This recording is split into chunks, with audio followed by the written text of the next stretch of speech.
Oman থেকে আমার ছোট ভাই অনেক পাঠিয়েছে আমার জন্য ভালোবাসা। তো ও বারবার ফোন দিচ্ছে, দিদি একটু আনবক্সিং করো একটু দেখবো। ও একটা ওর বন্ধুর মাধ্যমে পাঠিয়েছে আর কি। তো আসলে ও খুব এক্সাইটেড, ওখানে ও যেটা পাঠিয়েছে সেটা আছে কিনা। তো আমিও খুশি আমার ভাই পাঠিয়েছে বলে কথা, ওমান থেকে এত ভালোবাসা পাঠিয়েছে আমার জন্য। তো দেখা যাক কি হতে পারে এখানে। খুব সুন্দর প্যাকেজিং আছে। আমি একটু শুরুতে বলি, শ্রীমান টিপু ঘোষ সহিত শ্রীমানী বৃষ্টিদের শুভ পরিণয়ে, মানে সব কিছুই ও লিখেছে আর কি। আমার ভাই একদম মাস্কাত ওমান থেকে, খুব সুন্দরভাবে ও লিখেছে।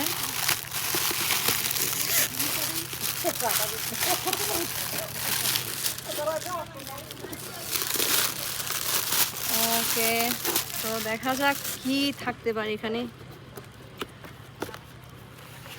আচ্ছা, কি আছে এখানে? আরো একটা প্যাকেট আছে।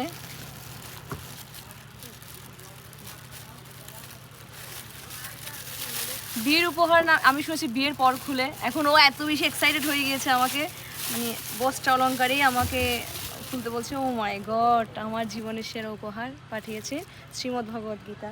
জয় গীতা, অনেক ধন্যবাদ ভাই। এটাই আসলে এটাই আমার কাছে অনেক কিছুই। আরও একটু উপহার আছে। জয় গীতা জয় গীতা, একটা উপহার আছে সে দেখি।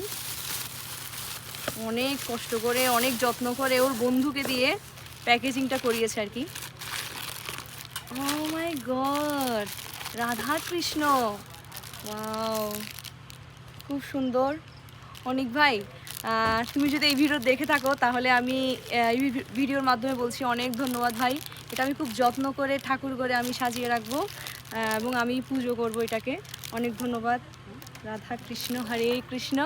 অনেক ধন্যবাদ ভাই, আমি খুব আমার খুব পছন্দ হয়েছে।